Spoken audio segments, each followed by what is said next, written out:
미등록자 히가시노 게이고. 사체는 선명한 파란색 캐미솔을 입고 있었다. 풍만한 가슴은 캐미솔에 숨겨졌지만 하반신은 드러나 있다. 속옷을 입지 않았기 때문이다.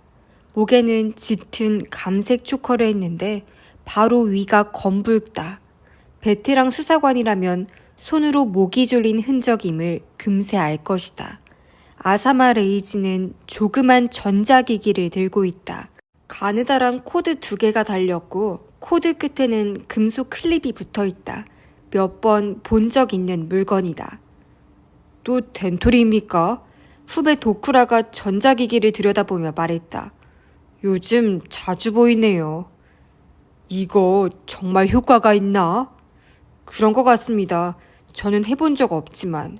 그렇게 말하고 도쿠라는 아사마의 귓가에 속삭였다. 한번 해보세요. 살짝 하면 몸에 나쁜 영향도 없다는데. 그럼 네가 해봐.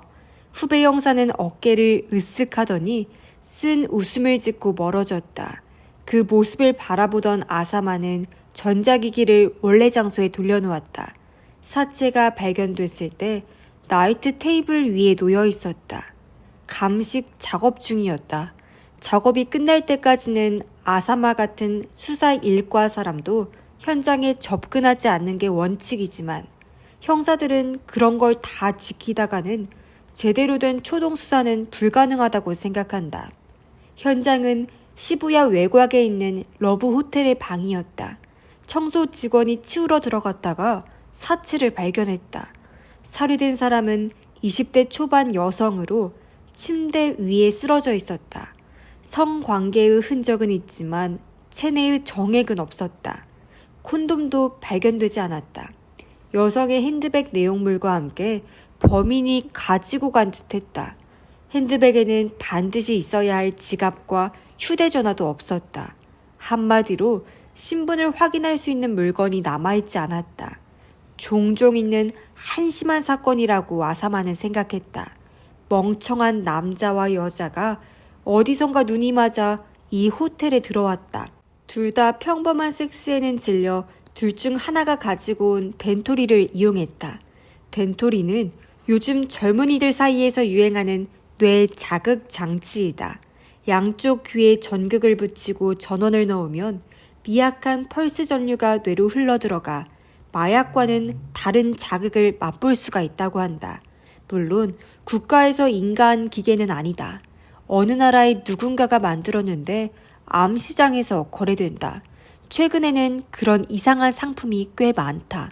덴토리란 덴키라는 전기의 일본어, 그리고 토리프, 환각 상태의 일본어 은어의 약칭인데 그것조차 정식 명칭은 아니다. 정식 명칭 같은 건 아무도 모른다. 만든 본인조차도 모를 것이다. 호텔에 온 두 사람은 덴토리로 머리를 미치게 하고 섹스를 했다. 그렇게 얻는 쾌락은 평범치 않다고 아사마는 최근 취조한 젊은이에게서 들었다. 사디즘이나 마조히즘적 성향을 가진 사람은 더 빠지게 되는 모양이다. 여자친구를 몇 번이나 죽일 뻔했다니까요. 그 젊은이는 아주 즐겁다는 듯이 말했다. 아사마는 이 사건도 그런 바보 같은 놀이의 결과일 거라고 짐작했다. 남자는 여자를 목 졸라 죽인 후 자신이 저지른 일에 놀라 겁먹고 도망쳤다. 특히 질 나쁜 점은 뒤처리할 정도의 정신은 있었다는 것이다. 신원이 드러날 물건을 남기지 않았다는 점도 그렇고 감식팀이 결정적 지문을 찾지 못한 점을 봐도 그렇다. 한심한 사건이지만 바로 해결 가능한 일도 아닐 것 같아 아사마는 우울해졌다. 길거리에서 여자를 꼬시려는 사디즘 남자. 이런 정보만으로 일본 전역을 탐문하고 다니면 아마 못해도 100년은 걸릴 것이다. 아사마는 현장 상황을 파악한 뒤 방을 나왔다. 복도에도 감식 팀원이 있었다. 이 호텔 당분간 장사는 다 했다. 아사마, 엘리베이터를 기다리는데 누가 뒤에서 불렀다. 감식 책임자인 다시로가 다가왔다. 손에 작은 플라스틱 용기를 들고 있었다. 이거 경시청에 좀 가져다 줘. 제가요? 이게 뭔데요? 털이야. 다시로가 씩 웃었다. 털요? 머리카락이 베개에서 한 가닥, 바닥에서 두 가닥 나왔어. 그리고 이건 아래쪽 털. 둘 다 피해자 건 아니야. 왜 제가 음모를 운반합니까? 선임 형사로서는 불만이겠지만 나스 과장의 지시야. 자네더러 가져오게 하라더군. 나스의 신경질적이고 기름한 얼굴이 떠올랐다. 아사마는 그가 또 이상한 생각을 하는 게 아닐까 하는 나쁜 예감이 들었다. 수사원의 탐문 능력에 순위를 매겨야 한다고 소리치던 게 2년 전 일이다. 다행히 아직 실현되지 않았다. 아사마는 플라스틱 용기를 받아 호텔을 떠났다. 택시를 타고 경시청으로 향했다. 밀봉됐지만 누군가의 음모가 들었다고 생각하니 양복 주머니에 넣었다는 것만으로도 불쾌했다. 경시청에 도착하자마자 수사 일과 과장실을 찾아 노크했다. 들어오라는 소리에 문을 열었다. 정면에 책상이 보이고 그 너머에 나스 과장이 있었다. 옆에는 아사마의 직속 상사인 기바 계장이 서 있었다. 상사이지만 존경하지도 않고 기대하는 바도 없다. 기바는 나스의 단순한 전령 역할일 뿐이라고 아사마는 생각했다. 그런데 오늘은 그 전령을 쓰지 않고 나스가 직접 지시를 내렸다. 아사마는 뭔가 특별한 의도가 있음을 간파했다. 털을 가지고 오라고 하셔서 가져왔습니다. 아사마는 용기를 내밀었다. 하지만 나스는 받으려고도 하지 않고 기바에게 눈짓했다. 기바가 복사 용지 한 장을 내밀었다. 지도가 인쇄되어 있다. 그걸 가지고 여기로 가. 네? 아사마는 기바의 둥근 얼굴을 바라봤다. 인력이 부족하세요? 그럼 퀵서비스를 이용하시죠. 기바가 울컥해 노려봤다. 이건 극비 임무일세. 나스가 나지막이 말했다. 유감스럽게도 퀵서비스에 맡길 수는 없어. 말단 경찰도 안 돼. 기바와 상의한 끝에 자네가 적임이라고 판단했네. 아사마는 과장과 계장의 얼굴을 번갈아 바라보다가 지도 위로 시선을 떨어뜨렸다. X 표시된 곳이 있다. 아리아케요? 여기 뭐가 있습니까? 표면적으로는 경찰청 도쿄 창고라고 되어 있네. 나스가 말했다. 창고요? 진짜 창고입니까? 그건 가보면 알 걸세. 아니, 가도 잘 모르겠지. 일단 자네 눈으로 직접 보길 바라네. 그래서 자네를 선택한 거야. 자네 같은 타입은 자기 눈으로 직접 보지 않는 한 여기서 아무리 설명해도 이해 못할 테니까. 아무래도 바보 취급을 당하는 모양이라고 아사마는 생각했다. 하지만 여기서 성질을 내기 전에 이 인텔리들이 어떤 꿍꿍이인지 알아내고 싶다는 마음도 있었다. 아사마는 지도로 손을 뻗었다. 가지고만 가면 됩니까? 그 다음에는요. 가지고만 가면 되네. 그쪽에 건네고 오면 돼. 결과가 바로 나오진 않을 테니. 나스가 몸을 살살 흔들면서 웃었다. 결과라니. 아사마는 들고 있던 용기를 봤다. 이걸로 뭘 알 수 있습니까? 여기서 설명해봐야 소용없는 일이라고 하지 않았나. 서두르지 않아도 며칠 뒤에는 답을 알게 될 걸세. 서둘러. 기바가 말했다. 택시를 타도 좋아. 경리에게 영수증 제출하고. 제가 알아서 하겠습니다. 아사마는 몸을 돌려 문 쪽으로 갔다. 지도에 기록된 장소에는 정말 창고가 여러 개 늘어서 있었다. 아사마는 택시에서 내린 후 걸으며 뒤졌는데도 원하는 건물을 찾는데 한참이나 걸렸다. 경찰청 도쿄 창고라고 적힌 간판이 생각보다 작기 때문이었다. 건물은 회색 담으로 둘러싸여 있었다. 개폐식 철문 옆에 인터폰이 있어 아사마는 버튼을 눌렀다. 무슨 일이십니까? 스피커에서 남자 목소리가 들렸다. 경시청에서 왔습니다. 성함은요? 아사마입니다. 알겠습니다. 거기서 기다려 주십시오. 인터폰이 끊어졌다. 잠시 후 옆에 있는 작은 문이 열리더니 경비원 같은 남자가 나왔다. 몸집이 커서 문을 통과하기 힘들어 보였다. 신분증을 보여주시겠습니까? 남자가 말했다. 인터폰으로 들은 그 목소리였다. 아사마가 경시청 배지를 제시하자 경비원은 알았다는 얼굴로 끄덕였다. 이쪽으로 오시죠. 경비원의 안내를 받으며 문을 지났다. 주차장 옆을 지나 드디어 건물로 다가갔다. 출입구를 열고 안으로 들어간다. 경비원을 따라 어두컴컴한 복도를 걷자 엘리베이터가 나왔다. 경차 정도는 실을 만한 크기였다. 경비원은 엘리베이터 문을 열고 가시죠 하고 말했다.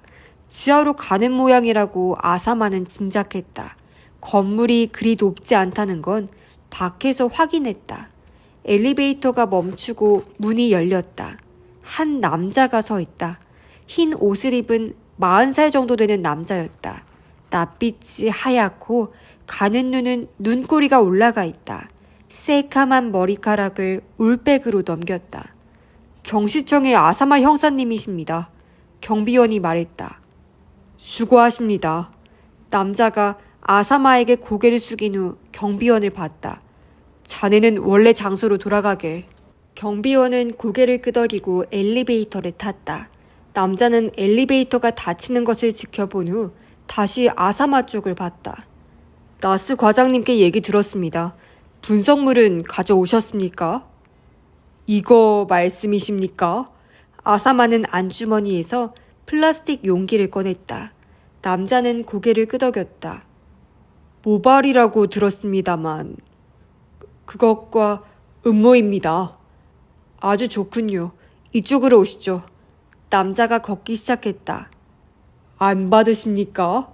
남자가 멈춰서더니 천천히 아사마를 돌아봤다. 제가 받으면 안 됩니다. 여기는 여기만의 룰이 있습니다. 직접 건네셔야 합니다. 누구에게 말입니까? 남자는 편안한 표정을 지었다. 곧 아시게 될 겁니다. 과장님도 그렇고 당신도 그렇고 정말 까다롭군요. 여기만의 룰이 있다고 하셨는데 여기는 도대체 뭐 하는 곳이고 당신은 누굽니까? 이름도 못 들었군요. 그러자 남자는 놀란 듯 턱을 치켜들었다. 흰옷 안쪽에 손을 넣어 명함을 꺼냈다. 이거 실례했습니다. 나스 과장님께 들으셨을 거라고 생각했습니다. 저는 이런 사람입니다.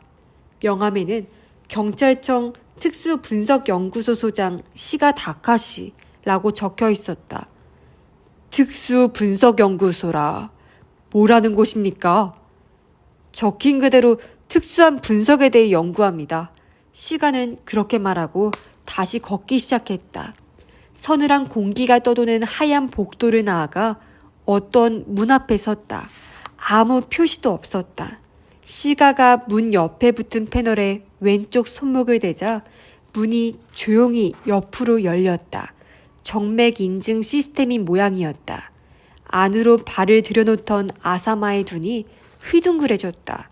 다양한 전자기기와 장치가 놓여 있었다. 특히 눈길을 끄는 것은 중앙에 놓인 거대한 기계로 높이가 사람 키만 했다. 우주에라도 갈 생각입니까? 아사마의 말에 시가가 옅은 웃음을 지었다. 우주보다 더 신비한 걸 탐구하는 장치입니다. 아사마는 어깨를 으쓱했다. 시가가 안으로 들어갔다. 거기에도 문이 있다. 그는 문을 열었다. 열지 마! 갑자기 방 안에서 남자의 거친 목소리가 날아왔다. 노크하라고 했잖아! 아, 실례. 시가가 사과했다. 경시청에서 수사원이 와서. 5분만 기다려. 나갈 테니까. 알았네. 시가는 조용히 문을 닫고 한숨을 쉬었다. 저 방에 있는 사람은? 아사마가 물어봤다. 시가는 망설이는 듯한 표정을 짓더니 쓴 웃음을 흘렸다. 설명드리기가 어렵군요. 당신이 알 필요도 없고요. 이걸 건네야 하지 않습니까? 아사마가 용기를 들어 보였다. 저 사람에게 주는 게 아닙니다. 다른 사람입니다. 예. 아사마는 수긍했다. 다른 사람이 또 있는 모양이었다. 새삼 실내를 둘러봤다. 뭘 하는 방일지 도무지 짐작할 수 없었다. 가지고 온 머리카락과 음모를 사용할 거라는 데까지는 상상 가능했지만 그 다음은 짐작도 되지 않았다. 이곳은 과경연과는 다릅니까? 아사마가 물었다. 과학경찰연구소의 약칭이다. 경찰청 관할 기관으로 과학 수사를 연구한다. 원래는 과경연 산하였는데 본격적으로 가동하면서 독립했습니다. 장소가 공공연히 드러나는 건 곤란해서요. 아, 굉장한 비밀을 안고 있는 모양입니다. 아사마가 야유 담은 말을 던졌을 때 안쪽 문이 열리고 30살 정도의 남자가 나타났다. 말끔한 이목구비에 머리가 긴 남자였다. 아, 그러니까. 시가가 주저하며 입을 열었다. 그는 같습니다. 머리 긴 남자는 그렇게 말하고 아사마를 봤다. 이분은 경시청에서 오신 아사마 형사님이라네. 살인사건의 범인 것으로 추정되는 분석물을 가지고 오셨지. 남자는 고개를 끄덕이고 문을 활짝 열었다. 정리는 덜 됐지만 들어오십시오. 방 안은 30평 정도였다. 중앙에 회의 테이블이 놓여 있고 벽에는 책장, 캐비넷, 컴퓨터가 있다. 그것만 보면 평범한 사무실 같지만 방 한쪽에 놓인 이젤 때문에 분위기가 전혀 달라 보였다. 이젤에 놓인 캔버스에는 사람의 양손이 그려져 있다. 뛰어난 정밀화이다. 손으로 뭔가를 감싸고 있는 듯 했다. 조금 전에 그를 방해했어. 시가가 말했다. 혼났지 뭔가. 그런 것 같더군요. 메모가 남아있었습니다. 남자는 살짝 웃은 후 아사마에게 명함을 내밀었다. 저는 이런 사람입니다. 가구라 UAC 주임 분석원이시군요. 아사마는 명함을 받고 주위를 둘러봤다. 왜 그러시죠? 아니, 그라는 사람은 가구라는 시가를 보고 의미심장하게 입술을 일그러뜨린 후 아사마를 봤다. 나갔습니다. 신경 쓰지 않으셔도 됩니다. 몰라도 된다고 하지 않았던가요? 시가가 옆에서 말했다. 별로 알고 싶지는 않습니다만 좀 이상해서요. 지금 이 방 다른 출입문이 없지 않습니까? 그 사람은 어디로 나갔습니까? 그러자 가구라는 은색 반지를 낀 손으로 코 밑을 문질렀다. 아사마 형사님이라고 하셨죠. 여기까지 오시는 동안 영 성가신 코스를 통과하셨겠군요. 이 방 역시 비밀의 문 하나 정도는 있어도 이상할 거 없지 않을까요? 비밀의 문이라. 아사마는 가구라의 단정한 얼굴을 한 대 후려치고 싶었다. 놀림당한 느낌이었다. 잡담은 이쯤 하고 일 얘기를 시작할까요? 가구라는 회의 테이블에서 의자를 끌어다 앉았다. 분석물을 가지고 오셨습니까? 아까 그 물건을 건네주십시오. 시가가 아사마에게 말했다. 아사마는 플라스틱 용기를 가구라에게 내밀었다. 보겠습니다. 하며 가구라는 그것을 받아들었다. 용기를 열자 안에서 비닐봉투가 나왔다. 모발과 두 가닥의 음모가 들어있다. 네, 분명히 받았습니다. 가구라는 의자를 휙 돌려 뒤쪽 캐비닛 서랍을 열었다. 서류 한 장을 꺼내 펜으로 뭔가 쓴 다음 아사마에게 내밀었다. 수령증이었다. 가구라의 서명이 되어 있다. 분석에는 시간이 얼마나 걸리겠나? 시가가 가구라에게 물었다. 하루면 충분할 겁니다. 여유를 두고 이틀로 하죠. 시가가 고개를 끄덕이고 아사마를 봤다. 이틀 뒤에 나스 과장님에게 연락드리겠습니다. 그렇게 전해주십시오. 잠깐만요. 나는 심부름꾼이 아닙니다. 모발과 음모를 어떻게 할 건지 알려주지 않으면 돌아갈 수 없습니다. 제대로 좀 설명해 주시겠습니까? 아사마가 시가와 가구라의 얼굴을 번갈아 노려봤다. 가구라는 시가에게 일임하겠다는 듯 고개를 숙였다. 시가가 하고 콧소리를 냈다.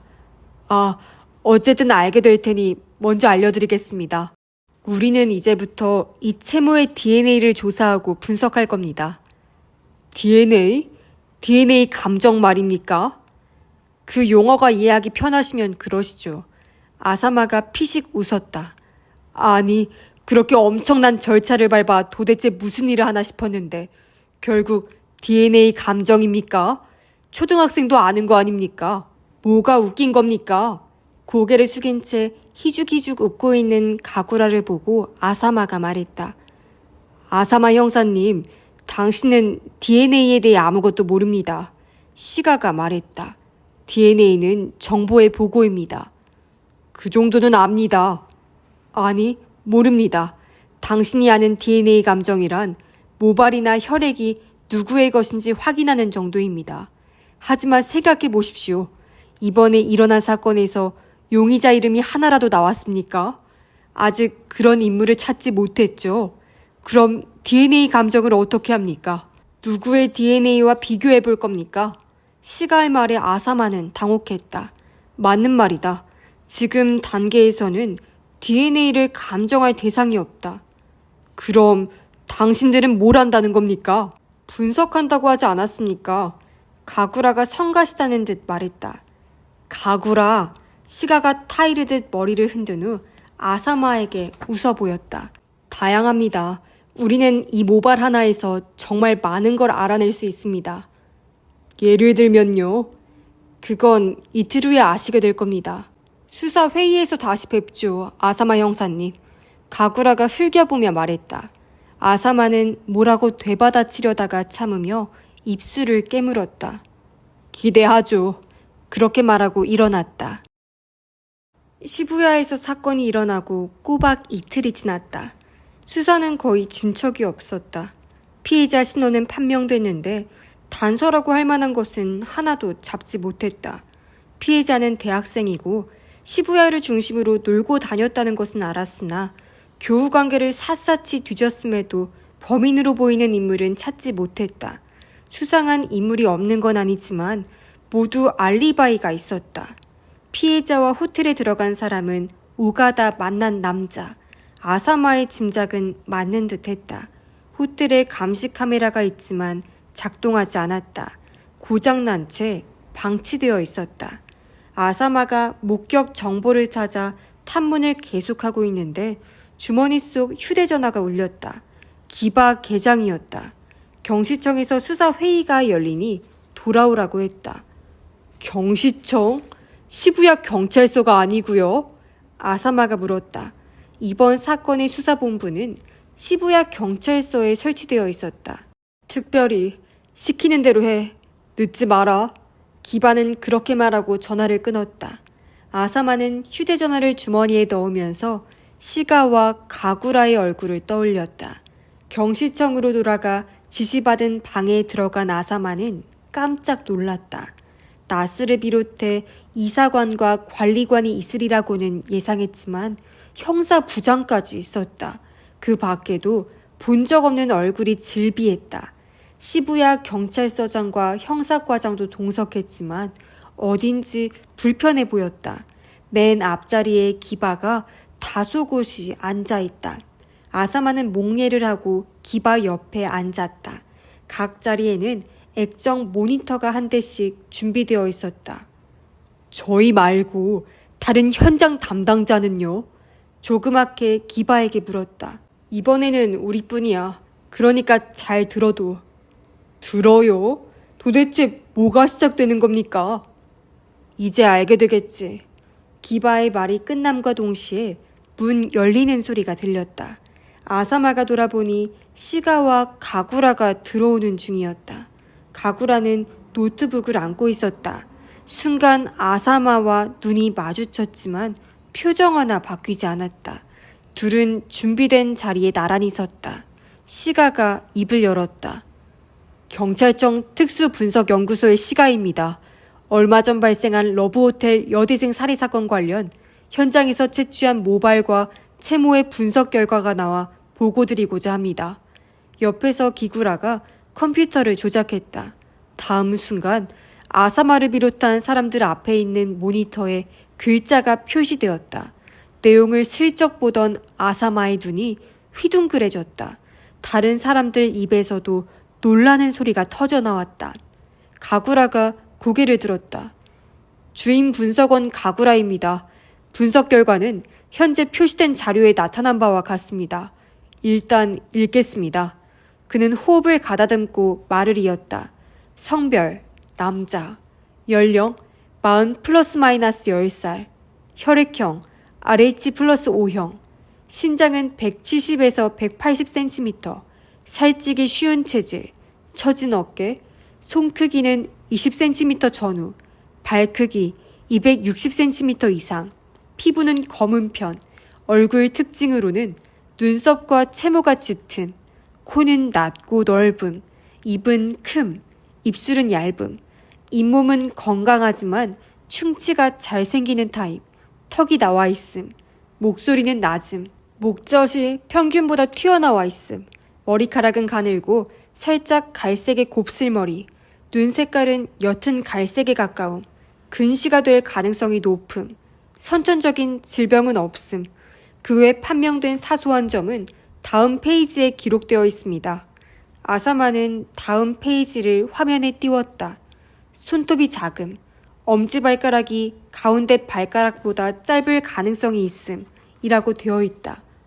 이게 뭐야? 아사마가 자기도 모르게 소리를 냈다. 프로파일링입니다.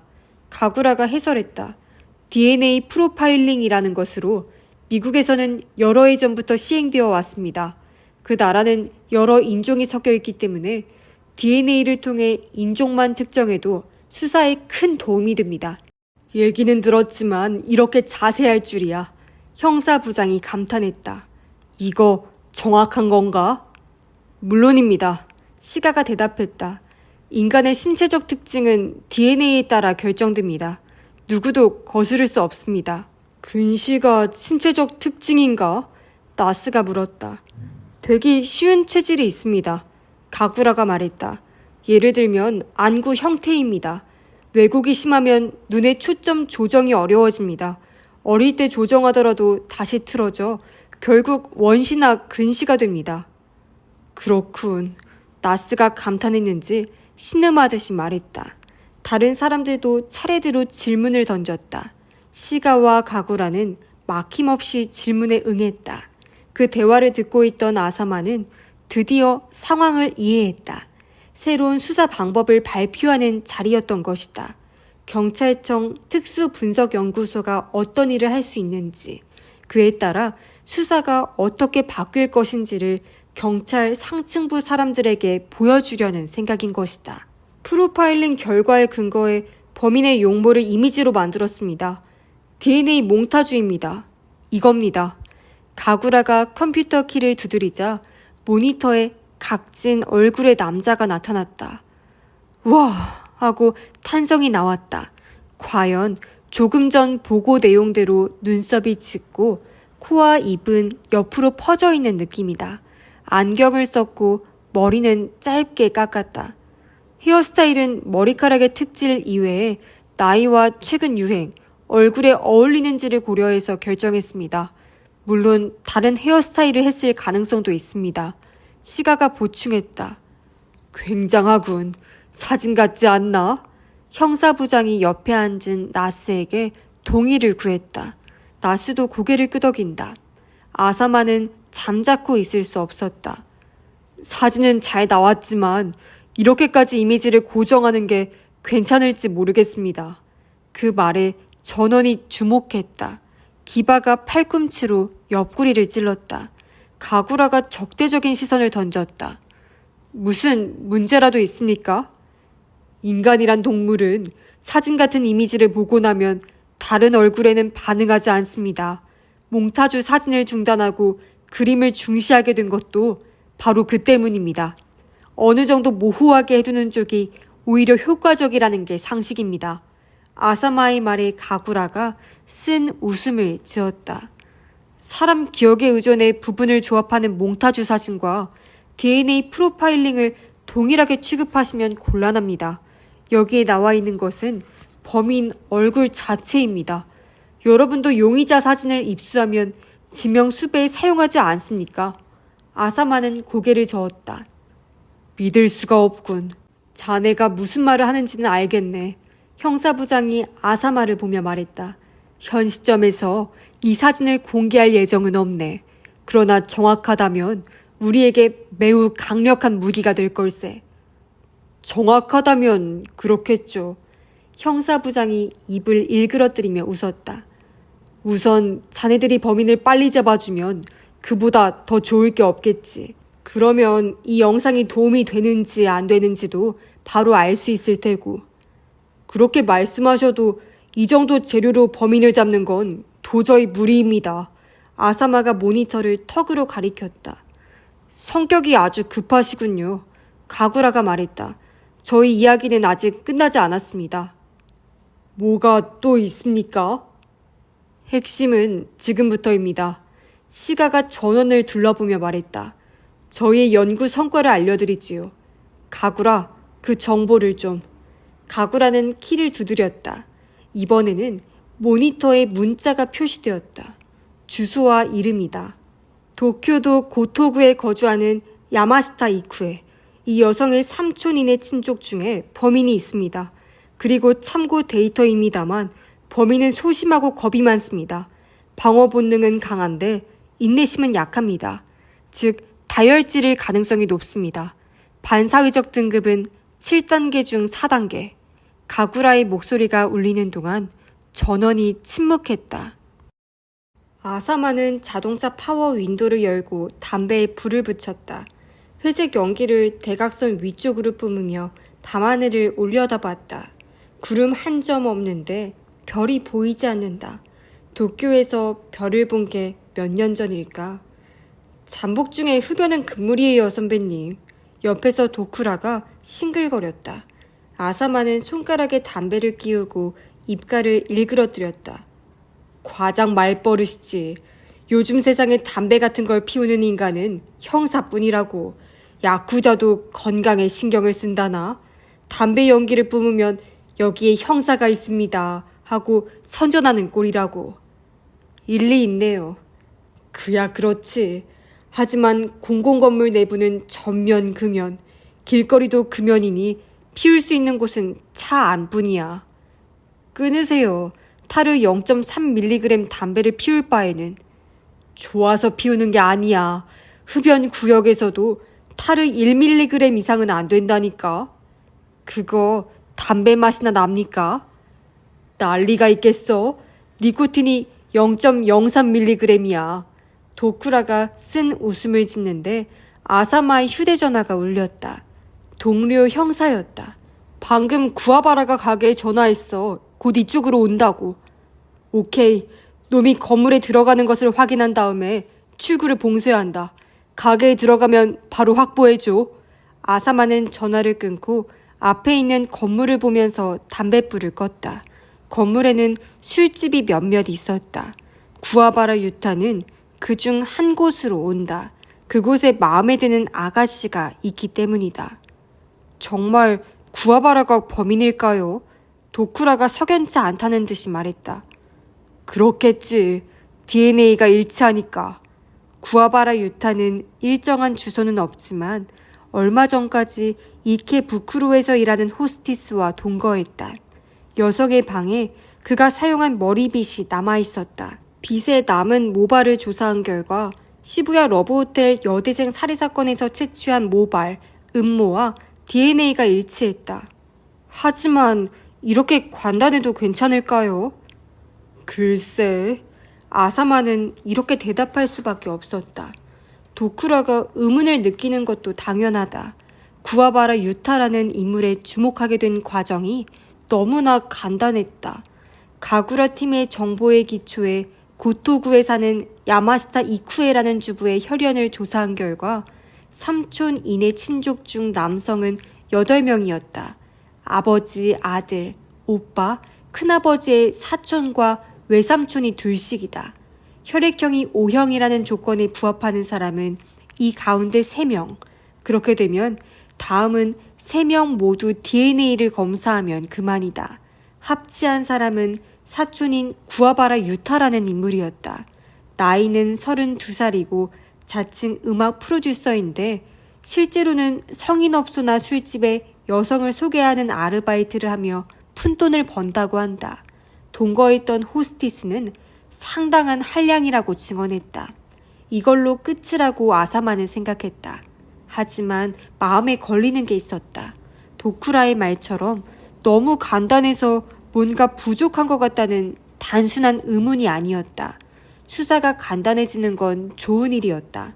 그러나 이 방법에 어떤 오류가 있지 않을까 하는 의문이 마음에 있었다. 오인체포는 아닐까? 인간 사회에서 문제가 전혀 없다는 게 과연 가능한 일일까? 그 녀석 아닐까요? 도쿠라가 말했다. 검은 가죽 재킷을 입은 남자가 가벼운 발걸음으로 걸어온다. 짧은 머리에 각진 얼굴. 남자는 그대로 건물 안으로 사라졌다. 보셨어요? 그 컴퓨터 사진과 정말 똑같네요. 도쿠라가 흥분하며 말했다. 안에 있는 사람들에게 알려. 아사마는 차에서 내려 주위에서 대기 중인 수사원들에게 신호를 보냈다. 수사원들이 건물 출입구를 봉쇄했다. 아사마와 도쿠라는 정면 현관에서 대기했다. 재킷 안에 손을 넣어 총의 감촉을 확인한다. 구아바라가 흉기를 지녔을 가능성이 있다. 손목시계를 봤다. 구아바라가 안으로 들어간 지 5분이 지났다. 아사마가 다시 재킷 안쪽에 손을 넣었을 때 도망친다! 라는 소리가 계단 위에서 들려왔다. 동료 형사의 목소리였다.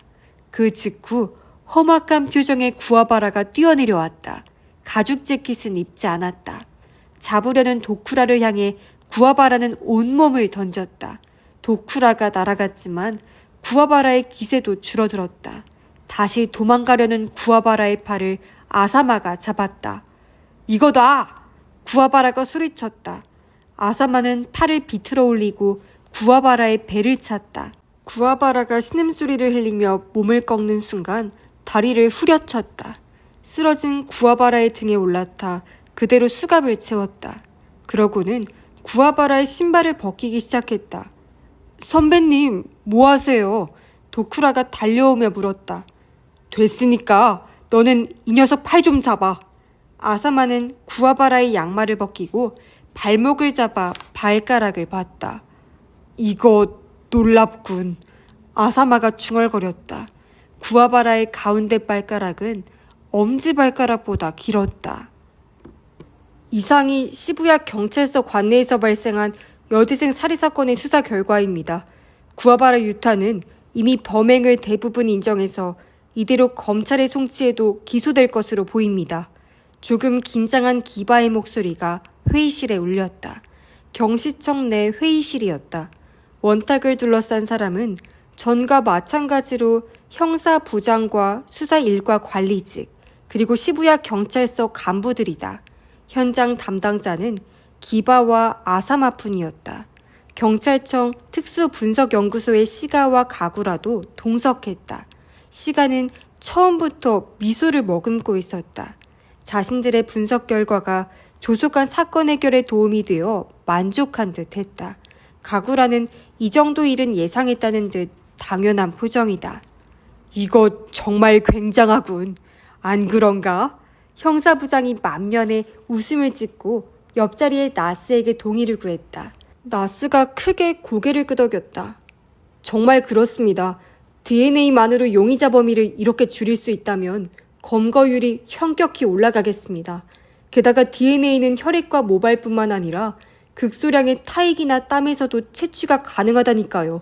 그 밖에 점막, 피부, 그리고 귀지에서도 채취할 수 있습니다. 시가가 바로 보충했다. 나스는 만족스러운 웃음을 지었다. 살인사건만이 아니라 부녀자 폭행이나 절도에도 유효하죠. 다만 이번 사건에 관해 이야기하자면 수사과정 공표는 힘듭니다. 검찰이 뭐라고 하던가?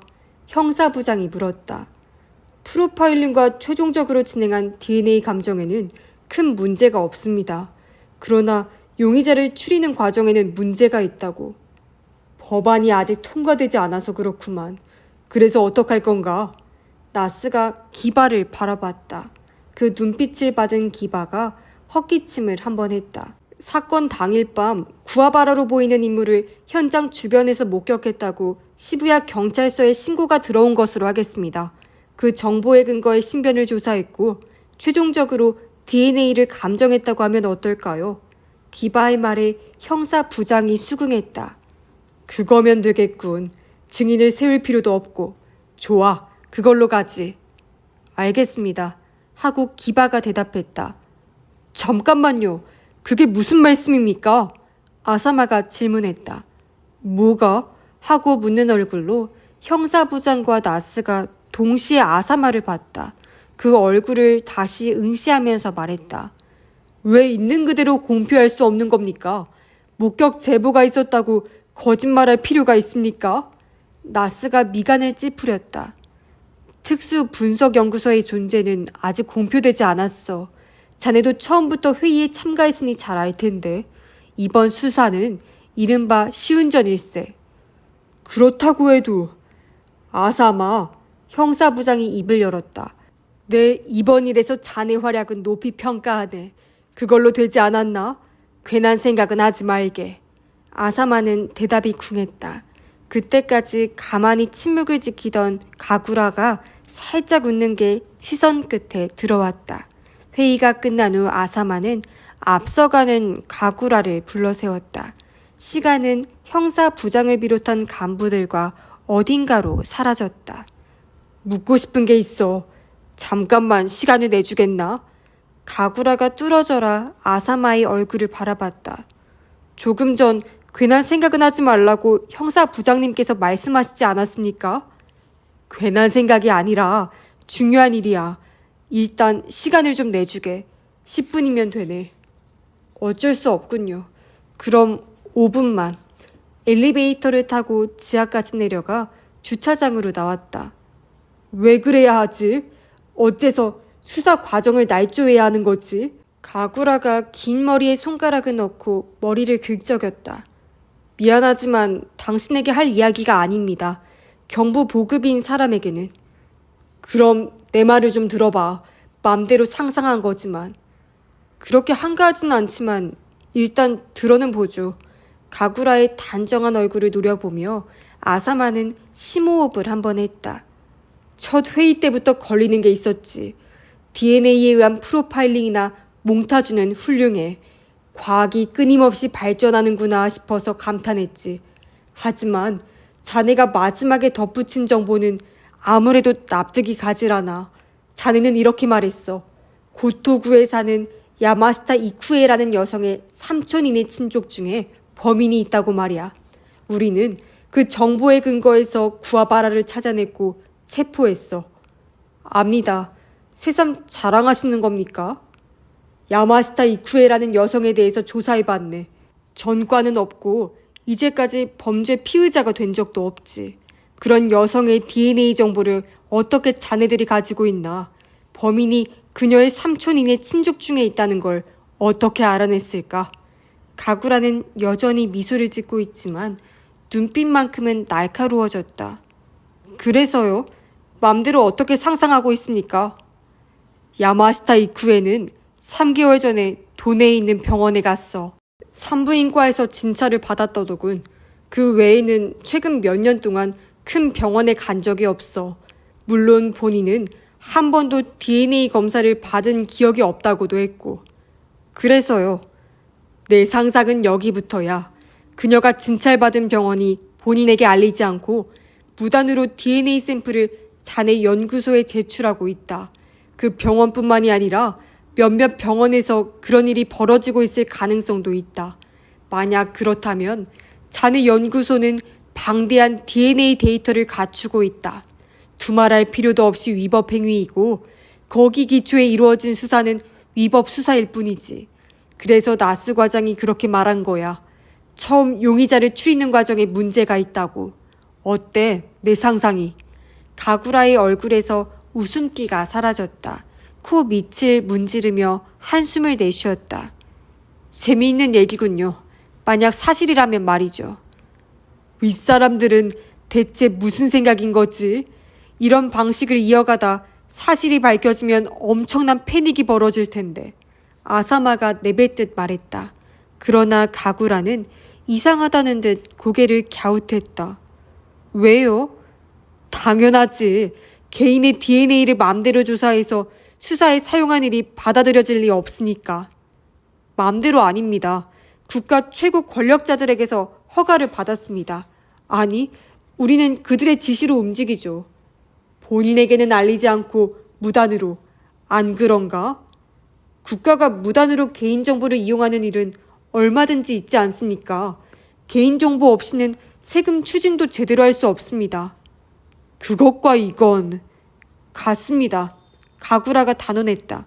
다른 게 하나도 없어요. 다만 공식적으로 인정되지 않았기 때문에 공공연하게 드러내놓지 못할 뿐이죠. 하지만 곧 상황이 바뀝니다. 형사 부장님이 말씀하셨죠. 다음 국회에서 법안이 통과되면 우리는 드러내놓고 DNA 수사를 시작할 수 있습니다. 법안? 개인정보에 관한 법안이죠. 경찰 수사에 이용 가능한 정보에 DNA 정보를 추가합니다. 그 법안이 통과되면 모든 수용자의 DNA 정보를 관리할 수 있게 됩니다. 경찰청에서는 국민을 대상으로 범죄 방지를 위해 DNA 정보를 등록하라고 홍보할 수도 있겠죠. 그럼 법안이 통과될까? 가구라는 살짝 팔을 벌렸다. 통과되지 않을 리가 없어요. 정부는 전부터 국민의 DNA 정보를 관리하고 싶어서 우리에게 예산을 집행했죠. 야당과도 이미 이야기가 끝났습니다. 국가가 개인의 DNA 정보를 관리하다니 국민이 받아들일 리가 있나? 그러자 가구라는 졌다는 듯이 입을 크게 벌리고 소리 없이 웃었다. 국민이 받아들이지 않는다고요? 아사마 형사님, 국민이 뭘 할 수 있나요? 데모를 하든 연설을 하든 정치가들은 자기들이 원하는 법안을 차례대로 통과시킵니다. 이제까지 계속 그래왔잖아요. 국민의 반대 같은 건 아무 영향도 미치지 못해요. 게다가 국민이란 아무리 말도 안 되는 법안을 통과시켜도 처음에만 관광될 뿐 곧 그 상황에 익숙해지죠. 이번에도 마찬가지일 겁니다. 결국 모두 DNA를 관리받는 것도 나쁘지 않다고 생각하게 될 겁니다. 아사마는 단정한 얼굴로 말하는 가구라를 보며 인종 자체가 다르다고 생각했다. 어떻게 살면 이토록 시니컬한 사고방식이 될까? DNA 정보 등록은 강제가 아니야. 아무도 협력하지 않을걸? 강제는 아니지만 등록자에게 감세를 비롯해 다양한 혜택을 줄 예정입니다. 도움이 된다고 여기면 누구든 등록할 겁니다. 그렇게 잘 될까? 그럴 겁니다. 이번 사건도 덕분에 금방 해결하셨죠. 가구라는 손목시계로 시선을 떨어뜨렸다. 5분을 들였는데 결국 10분 가까이나 얘기했네요. 바빠서 이만 실례하겠습니다. 아, 그러고 보니 범인에게 수갑을 채운 사람이 아사마 형사님이라더군요. 공을 세우셨네요. 앞으로도 계속 하실 수 있습니다. 우리와 함께 하시는 한. 성큼성큼 사라지는 가구라의 등을 바라보면서 아사마는 불쾌하다기보다는 불안했다. 금방이라도 눈사태가 일어날 듯한 설산에 폭탄을 설치하는 모습을 지켜보는 느낌이었다. 얼마 후 가구라의 예언은 현실이 되었다. 국회의 범죄 방지를 목적으로 한 개인정보 취급에 관한 법안, 통칭 DNA 법안이 제출된 것이다. 본인 동의를 얻어 채취한 DNA 정보를 국가 감시 아래 수사기관이 필요할 때 이용할 수 있도록 하는 법률이었다. 야당 의원은 사생활 유출과 침해 위험성이 있지 않느냐고 질문했다. 그에 대해 국가공안위원회의 위원장이 대답했다. 정보는 엄중하게 관리되어 어떤 네트워크와도 연결되지 않습니다. 또 범죄 수사 이외의 목적으로는 절대 사용되지 않습니다. 친족이 범죄를 저지르지 않는 한 등록자 정보는 평생 봉인됩니다. 범죄 수사의 위력을 발휘할 뿐만 아니라 이 시스템이 기능하면 예비 범죄자의 범행을 막는 효과도 있으리라고 생각합니다. TV와 신문, 그리고 인터넷에서도 법안을 놓고 다양한 논의가 이어졌다. 국민의 반 이상이 반대하는 듯 했다. 자신의 유전자에 관한 정보를 국가가 파악하고 있다는 것은 아무래도 기분이 나쁘다는 생리적인 이유가 대부분이었다. 여론은 아사마의 예상과 같았지만 국회의 흐름은 가구라가 단언한 대로였다. 그동안 반발하던 야당도 점차 대립 자세를 늦추더니 마지막에는 만장일치에 가까운 형태로 가결했다. 여당이 과반수를 차지하기 때문에 가결 자체에는 의문이 없었지만 투표 결과에 아사마는 놀라고 말았다. 야당과도 이미 이야기를 끝냈다 라는 가구라의 말이 바로 이걸 가리켰다는 생각이 들었다. 휴대전화에 TV 생방송 채널을 맞추자 시가 다카시의 하얀 얼굴이 액정 화면에 등장했다. 변함없이 새까만 머리를 올백으로 넘기고 있다. 마치 헬멧 같다. 화면 오른쪽 위에 자막이 떴다. 궁극의 과학수사를 구축한 남자 라고 되어 있다. 인터뷰를 진행하는 남성이 질문을 시작했다. 지난번 오사카에서 일어난 강도살인 사건은 현장에 떨어진 담배꽁초로 범인을 알아냈는데 구체적으로 어떻게 하신 겁니까? 시가가 표정 없이 입을 열었다. 현장이 아니라 피해자의 자택 옆에 있는 골목에서 발견한 꽁초입니다. 버려진 지 얼마 안 되었고 평소 사람이 다니지 않는 곳이기 때문에 범인이 그곳에 숨어 있었을 가능성이 높다고 보고 저희가 분석했습니다. 그걸로 뭘 알아냈습니까? DNA를 통해 많은 것이 판명됩니다. 얼굴 모습, 골격, 체형 등 겉모습은 대체로 알 수 있습니다. 선천적인 질병이 있다면 그것도 알 수 있습니다. 하지만 그것만으로는 누가 버렸는지 특정할 수는 없잖아요. 축적해놓은 데이터와 합치하는지 검색을 병행합니다. 범죄 경력이 있는 사람의 데이터는 거의 전부 들어가 있기 때문에 재범의 경우는 특정할 수 있습니다. 하지만 이번 범인은 초범입니다. 등록된 데이터 중에서 꽁초를 버린 사람과 혈연 관계로 보이는 것을 발견했습니다. 그런 유연성이 DNA 수사 시스템의 특징입니다. 해당 정보를 바탕으로 수사한 결과 한 인물이 부상했습니다. 다음은 다들 아시는 대로입니다. 그 인물의 자택에서 피해자 지문이 남은 지폐를 발견해 신속히 체포했습니다. 그 부분은 정말 감탄했습니다. 현재 특수분석연구소에는 데이터가 얼마나 등록되어 있나요? 죄송하지만 그 질문에는 대답드릴 수 없습니다. 극비사항이라서요. 일설에 따르면 DNA 법안이 가결되기 전부터 시험적으로 실제 수사에서 DNA 검색을 실행했다던데요. 프로파일링은 했습니다. 검색은 당시 법률 범위 안에서 실시했습니다. 본인에게 알리지 않고 무단으로 DNA 정보를 입수했다는 소문도 있습니다. 잘못된 소문입니다. 잘도 떠드네. 전혀 동요하지 않는 시가의 얼굴을 보며 아사마는 혀를 찼다. 옆자리에 있던 도쿠라가 액정 화면을 들여다봤다. 특수분석연구소 소장이군요. 요즘 TV에 자주 나오네요. PR을 위해서겠지. 범죄 예방에 얼마나 도움이 되는지 선전해서 DNA 등록자를 늘리려는 속셈이야. TV 속에서는 인터뷰 진행자가 질문을 계속했다. 앞으로도 데이터를 늘릴 생각이십니까? 물론입니다. 그물망이 촘촘해질수록 범인이 도망치기 힘들어지니까요. 경찰이 유전자를 관리한다는데 부정적인 의견도 많습니다. 사생활 등 윤리적인 면에서 좀 더 논의가 필요하지 않을까요? 오해가 없도록 말씀드립니다. 경찰이 아니라 국가가 관리합니다. 호적이나 납세 기록과 같습니다.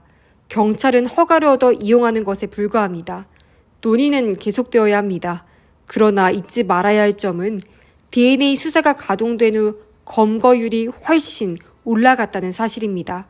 범죄를 억제하는 힘이 있다는 점은 명백합니다. 만약 친족 중에 범죄자가 나오게 하고 싶지 않다면 DNA를 등록하시면 됩니다. 그러면 친족 안에 있을지 모르는 예비 범죄자의 악의 싹을 자를 수 있습니다. DNA와 유전자는 얼버무리지도 거짓말하지도 않습니다. 아사마는 버튼을 눌러 자신만만한 시가의 얼굴을 꺼버렸다. 수고가 많다고 중얼거리며 책상에 놓인 컴퓨터로 시선을 돌렸다. 쓰고 있던 보고서가 보인다. 최근에는 사무작업이 늘었다. 시가의 말은 헛소리가 아니었다. 실제로 검거율이 올랐다. 현장에서 모발, 채모, 혈액, 타액 같은 걸 채취한 경우에는 확실히 용의자를 골라낼 수 있다. 목격 정보를 찾아 돌아다니는 일도 줄었다. 하지만 아사마는 아무래도 이 시스템이 인간을 행복하게 만들 것 같지 않았다. 어렸을 때 읽은 SF 작품을 떠올렸다. 국민 전원에게 IC 칩을 심어 누가 어디서 뭘 하는지 국가가 엄중하게 체크한다는 내용이었다.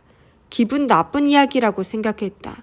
그런데 개인 DNA를 국가가 관리한다는 게 결국 같은 말이 아닌가. 탐탁지 않은 마음으로 보고서 작성을 재개하려던 그때 경보음이 울리고 갑자기 컴퓨터 화면이 바뀌었다. 지도와 사건 내용을 기록한 문서가 표시되었다. 통신지령센터에서 보낸 정보다. 살인 사건인 것 같았다. 담당으로 기바팀이 지정되었다. 방 안 공기가 순식간에 팽팽해졌다. 아사마는 컴퓨터로 휴대전화에 내용을 전송했다. 재킷을 들고 일어난다. 도쿠라, 차 있나? 긴급 출동용 한 대를 지하에 확보해 두었습니다. 도쿠라도 이미 준비를 마쳤다. 좋아, 좀 태워줘. 다른 형사들이 태워달라고 하면 귀찮아진다. 아사마는 도쿠라의 등을 밀며 방을 뛰어나왔다. 사체는 센주 신바시 옆 제 방에서 발견되었다. 바로 아래에 아라카와 강이 흐르고 있다. 비닐 시트를 덮어 감춰 놓은 것을 청소하던 자원봉사그룹이 발견했다. 저녁 때였다. 사체는 젊은 여성이었다. 옆에 버려진 핸드백에 지갑과 면허증도 들어있어서 신원은 곧바로 판명되었다. 이케부쿠로에 있는 전문 학교를 다닌 학생으로 나이는 22, 사이타마현 가와구치에 있는 맨션에서 혼자 살고 있었다. 구경이 작은 총으로 머리를 맞아 즉사한 것으로 보였다. 폭행당한 흔적이 선명했고 놀랍게도 체내에 정액이 남아있었다. 물론 정액은 특수분석연구소로 보내졌다. 이거 하치오지 사건과 동일범이 아닐까요? 실려가는 사체를 바라보면서 도쿠라가 말했다. 살해 방법도 같고 체내에 정액이 남아있는 점도 같아요. 이 정도로 DNA 수사가 화제인데 콘돔도 사용하지 않고 폭행 살인을 저지르는 놈이 그렇게 많을까요? 아사마는 잠자코 고개를 끄덕였다. 똑같은 생각을 했기 때문이다. 닷새 전에 하치오지에서도 사건이 일어났다. 여고생이 살해되었는데 이번에와 마찬가지로 두부에 총을 맞았다. 도쿠라가 얘기했듯이 정액도 남아있었다. 아사마 팀과는 다른 팀이 수사에 참여했는데 아직 이렇다 할 진전이 없는 모양이었다. 요컨대 특수분석연구소에서도 유용한 분석 결과를 내지 못하고 있다는 소리였다. 왠지 예감이 안 좋아. 아사마가 낮게 읊조렸다. 다음날 오후 센주 경찰서에서 특수분석연구소의 보고 모임이 열렸다. 모인 사람들은 전부 간부급이었다. 경찰청에서 DNA 수사에 관한 회의는 필요 최소한의 인원만 참여하라는 명령이 떨어졌다. 먼저 말씀드립니다. 가구라가 말했다. 이번 저희 연구소에 온 샘플은 얼마 전 발생한 하치오지 사건에서 분석한 것과 완전히 동일합니다. 즉, 두 피해자 여성은 같은 남성과 성관계를 맺었다고 단언할 수 있습니다. 역시 동일범인가? 나스가 책상을 내려쳤다. 정액이 일치했다고 말씀드린 것뿐입니다. 성관계를 가진 남자가 범인이라고 단정할 수는 없습니다. 말 돌리긴. 아사마는 속으로 한마디 했다. 그럼 분석 결과가 이미 나왔다는 말이군. 기바가 가구라에게 물었다. 나왔습니다. 하치오지의 수사본부에는 이미 보고했는데 여기에서도 다시 보고하겠습니다. 우선은 프로파일링 결과입니다. 가구라는 옆에 놓인 서류를 나눠주기 시작했다. 혈액형 RH 플러스 A형, 신장 160 플러스 마이너스 5cm, 비만 경향이 강함이라는 특징이 적혀 있었다. 몽타주는? 기바가 재촉하듯이 물었다.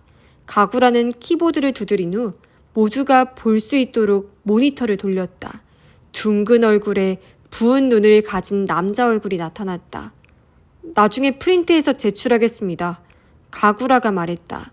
나스가 서류를 보면서 한숨을 쉬었다. 하치오지 팀과 합동 수사를 하는 수밖에 없군. 무슨 일이 있더라도 이 남자를 찾아내야 해. 상황으로 보건대 두 사건 모두 살해 장소는 따로 있어.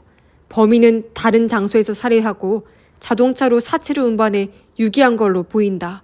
광역수사니까 다른 서에도 지원을 요청하지. 저기 과장님, 기바가 조심스럽게 말했다. 분석 결과는 이게 다입니까? 데이터베이스와는 조합해보지 않았습니까? 나스는 얼굴을 찌푸렸다. 그렇군.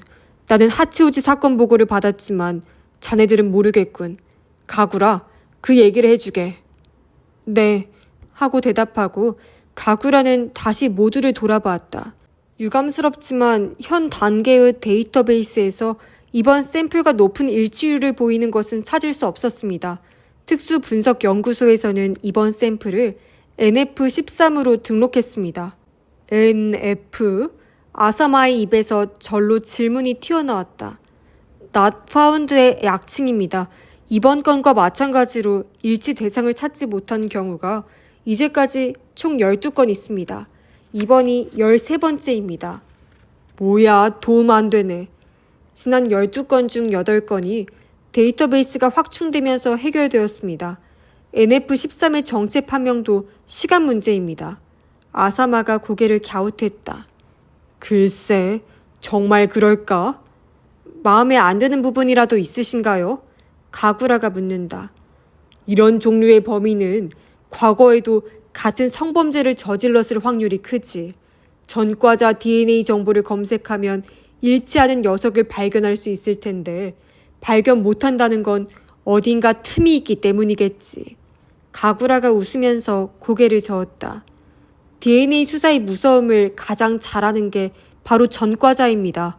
그러니 일부러 정액을 남겨놓았을 리 없죠. 범인은 초범이 확실합니다. 시스템에 결함이 있다면?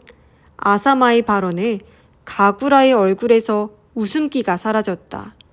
이봐 아사마, 기바가 끼어들었다. 괜한 소리 하지 마. 결함 같은 건 없습니다. 시스템은 완벽합니다. 가구라가 아사마를 노려봤다. 그래? 얼마 전 유명 수학자가 인터넷에서 발언했어. 모든 국민의 DNA 정보를 컴퓨터에 등록해 완벽하게 관리하는 일은 기술적으로 불가능하다고.